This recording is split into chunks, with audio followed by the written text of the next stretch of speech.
Bonjour à toutes et à tous, bienvenue dans cette nouvelle vidéo. Aujourd'hui, je viens vous parler de la pleine lune qui aura lieu le 3 juillet 2023. J'ai mon thème sous les yeux. J'ai mon thème sous les yeux. Je vous mets le thème juste là. J'essaie de me décaler un petit peu pour qu'il ne soit pas trop petit. Alors, cette pleine lune, alors évidemment, petit préambule avant de commencer toutes ces vidéos de pleine lune. Qu'est-ce qu'une pleine lune ?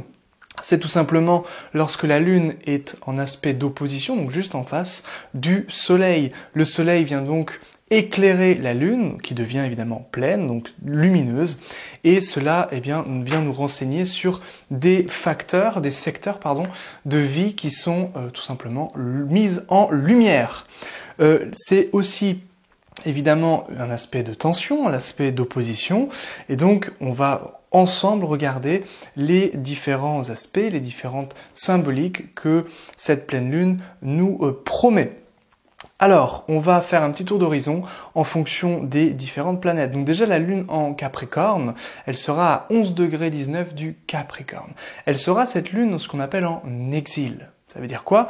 Ça veut dire que généralement, la Lune en Capricorne, c'est pas sa position la plus confortable. La Lune, elle est froide et humide dans ses qualités élémentaires, et le Capricorne, c'est un signe qui est, lui, froid et sec. Donc l'humidité et la sécheresse n'allant pas ensemble, ici, les qualités élémentaires étant un petit peu contraires, cette Lune étant en exil, va montrer plutôt ses défauts, tend à montrer ses défauts plutôt que ses qualités, comme le soulignent les textes arabes, notamment dans l'astrologie.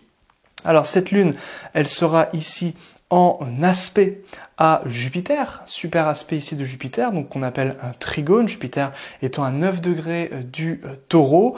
Donc Jupiter, c'est quoi ? Ce sont des énergies de joie, de gaieté, d'optimisme, de chance également. C'est le bon vivant, bon enfant de l'astrologie. Lui, le Jupiter, il est dans ses qualités élémentaires chaud et humide, donc c'est vraiment quelque chose d'extrêmement bénéfique, puisque si vous mettez un petit peu de chaleur, un petit peu d'humidité sur une plante, évidemment cette plante va croître, va grandir. C'est pour ça qu'on dit que Jupiter est la grande bénéfique dans l'astrologie. Donc ici, Jupiter avec la Lune, c'est très intéressant puisque ça va quand même nous montrer de manière générale une tendance à la gaieté, mais comme cette Lune, elle est en Capricorne, on peut un petit peu voir les choses un petit peu comment je pourrais dire ça, on pourrait se tromper un petit peu d'objectif, de vue, de vision ici avec cette lune en Capricorne. L'idée, c'est que Jupiter donc est sorti un petit peu de cette conjonction au nord. Donc ici, elle est quand même, ce Jupiter, il est quand même beaucoup plus serein. Donc qui va pouvoir bénéficier des énergies jupitériennes ici, ça va être principalement les deuxièmes décans, donc elle a 9 degrés 43, donc on va dire deuxième décan du Taureau, deuxième décan du Capricorne avec les énergies lunaires également, et deuxième décan de la Vierge. Et puis aussi, évidemment, deuxième décan Cancer et Poisson. Ici, pour Jupiter, ça va être un petit peu plus compliqué. C'est-à-dire que ici, ne pas être trop dans l'optimisme qui pourrait être ici un petit peu malvenu. Bien réussir à comprendre les différents enjeux dans l'existence et ne pas prendre des décisions avec un optimisme, avec trop de gaieté, entre guillemets, qui pourrait retomber un petit peu comme un soufflet. Donc là, on est sur les Verseaux deuxième décan, les Lions deuxième décan et les Scorpions deuxième décan. On a également avec cette lune un aspect de Mercure. Alors Mercure, c'est la communication. Donc j'ai déjà fait une vidéo sur l'astrologie indienne pour parler en profondeur des énergies de cette pleine lune en astrologie indienne avec notamment Mercure. Donc si ça vous intéresse de la visionner, vous pouvez cliquer juste ici, si je me trompe pas de côté, pour peut-être découvrir le monde intéressant de l'astrologie indienne qui est, si vous le savez, ma grande spécialité. Mercure est donc ici à 14 degrés du Cancer. Donc évidemment, les cancers deuxième décan vont pouvoir aussi bénéficier de cette énergie de communication, avec Jupiter qui est très intéressant. Ici, un sextile Jupiter-Mercure qui viendra donner de la diplomatie, de la courtoisie. Ce sont vraiment deux planètes qui peuvent bien s'entendre, qui peuvent nous donner une gaieté dans l'étude, qui viennent vraiment favoriser ici vraiment la communication la communication notamment, par exemple, avec des personnes un peu puissantes. Si vous voulez signer des contrats, si vous voulez faire tout ce genre de choses, ça peut être très intéressant. Donc pour deuxième décan du Cancer, du Taureau, des Poissons, des Scorpions encore une fois, et également deuxième décan de la Vierge. Un petit peu plus de difficultés au niveau de la communication pour le deuxième décan du Bélier, deuxième décan de la Balance et deuxième décan quand même du Capricorne qui se retrouve ici en opposition à Mercure. Donc évidemment, comme Mercure va être en opposition à la Lune, la communication pour les Capricornes et de manière générale va quand même être une forme d'enjeu importante, c'est-à-dire que Mercure, donc j'en ai déjà parlé dans ma vidéo sur l'astrologie indienne, Mercure combuste ici, elle est très proche du Soleil, même si elle s'en éloigne. Ce qui signifie tout simplement que, eh bien, on peut être un petit peu sous le joug d'une personne d'autorité, ou que notre communication peut être un petit peu, voilà, un petit peu chaude, un petit peu en excès. On peut écraser un petit peu notre auditeur par notre communication. C'est quelque chose qui est possible ici. Et puis, ce que régira également Mercure dans votre thème, là, c'est en fonction de votre thème natal, donc propre à chacun, eh bien, pourrait être un petit peu rendu invisible pendant ce transit de Mercure sur le Soleil. Vénus et Mars, eux, sont dans le troisième décan du Lion. Donc Vénus est à 22 degrés, Mars est à 25 degrés. Donc ils sont toujours en conjonction, ces deux planètes-là, ce qui donne évidemment une forte énergie par rapport à l'amour avec Vénus et Mars. Alors Mars, c'est le désir irascible, tandis que Vénus, c'est le désir concupiscible. Donc c'est exactement l'opposé. C'est-à-dire que Vénus, elle souhaite posséder, alors que Mars, il souhaite dominer. Mars, il souhaite vaincre, détruire. Donc c'est le désir irascible, Mars, donc ça c'est l'astrologie grecque, la philosophie grecque, et Vénus, c'est le désir concupiscible, c'est-à-dire l'idée de retenir, de contenir, de posséder, de s'unir tout simplement à la chose. Donc évidemment, ici, si vous êtes marqué par le Lion, eh bien ces énergies, notamment de Vénus, vont rester longtemps dans ce signe du Lion. Donc vous allez faire preuve comme ça de magnificence, vous allez pouvoir attirer à vous les Lions ce genre d'énergie-là. Également vrai pour les Sagittaires et les Béliers, notamment ici en ce moment troisième décan. Voilà, vous allez avoir beaucoup d'énergie aussi pour les Lions, Béliers, Sagittaires, donc en fait tous les signes de feu, et notamment ici avec le Mars en troisième décan.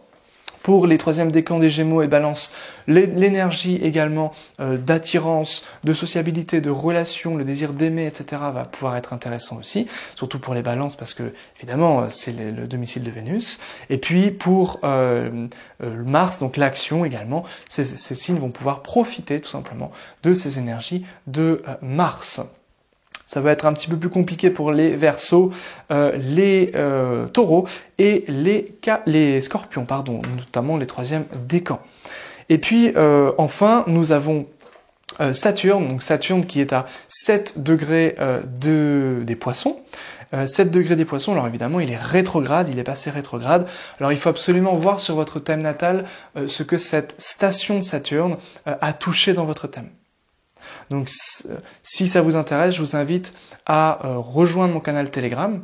Donc c'est tout simplement une application à télécharger sur votre ordinateur ou sur le téléphone, et puis vous recevrez des vocaux, des petits vocaux que je fais. Donc j'ai repris ce canal Telegram, il y a déjà plus d'une cinquantaine de vocaux. J'étais déjà sur cette application depuis plus d'un an, donc j'ai déjà fait pas mal de vocaux. Si ça vous intéresse de les écouter, et puis je reprends un petit peu ces vocaux parce que j'aime beaucoup ce format, n'hésitez pas à cliquer sur le lien dans la description, c'est gratuit et vous recevrez des petites nouveautés également du ciel. Alors je vais parler à la fois d'astrologie occidentale et également d'astrologie indienne, si vous voulez aussi découvrir cette forme d'astrologie. Voilà, maintenant c'est dit. Donc le Saturne à 7 degrés des Poissons va évidemment être un petit peu plus perturbant parce qu'il est rétrograde, donc il va être plus puissant ce Saturne, plus lumineux, il va paraître plus lumineux par rapport à la Terre, du point de vue de la Terre, mais il va aussi être contrarié dans ses effets. Donc ça peut être ici un petit peu perturbant pour principalement les premiers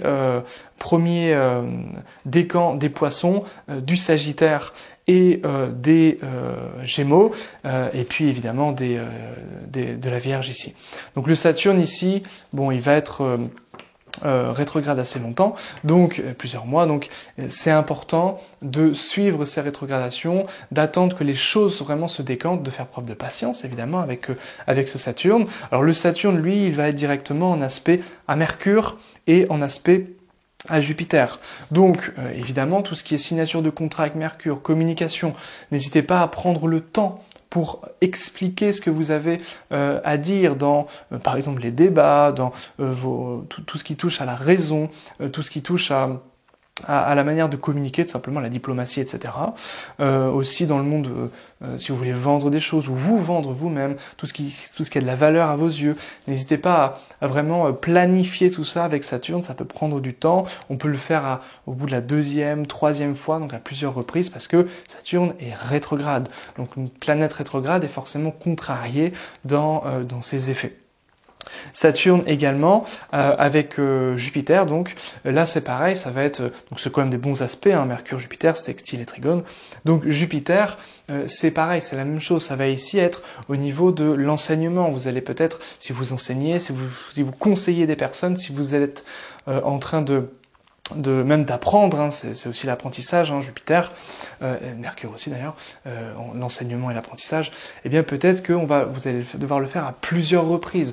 Peut-être qu'il y a des choses que vous n'avez pas comprises également il y a longtemps, et revenir sur ces enseignements pour que ces choses soient mieux comprises aujourd'hui, pour avoir une prise de conscience importante. Ça c'est vraiment c'est l'énergie dominante, hein, aussi de cette pleine lune, donc qui durera tout le mois de juillet. Voilà globalement ce que j'avais à vous dire de manière très succincte, très brève, hein, sur cette pleine lune. N'hésitez pas à rejoindre le canal Telegram si ça vous intéresse. Vraiment, j'essaie de recréer vraiment du contenu en ce moment. Donc pas mal sur la chaîne d'Astrologie Indienne. J'essaierai de publier aussi des vidéos sur cette chaîne. Et puis venez vous amuser sur le canal Telegram pour écouter les petits vocaux que je vous partage. Merci à vous et à très bientôt. Bye bye.